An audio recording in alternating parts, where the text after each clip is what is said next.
Hi, it's Nathan here. Today we're talking about plant and equipment registers. So these are one of the core registers that you'll need if you're going for ISO certification. Doesn't need to be a complicated form or a register. It's basically just a table. Ours are in Excel spreadsheets, but it could be in a Word document as well.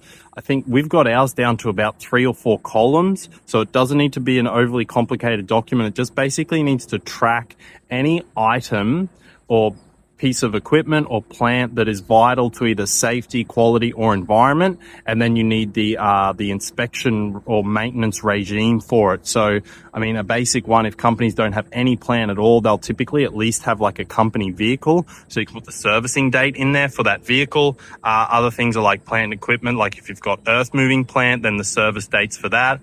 From a quality perspective, things like calibrations on measuring devices. They're the most common ones that we see. It does not need to be a complicated document, can be quite simple. A lot of our clients will be fully ISO certified and they'll have 5 or 10 bits of plant and equipment in their plant and equipment register. Other companies where it can get complicated are the ones where you've got, 50 or 100 bits of plant and equipment, and then can become quite a document then.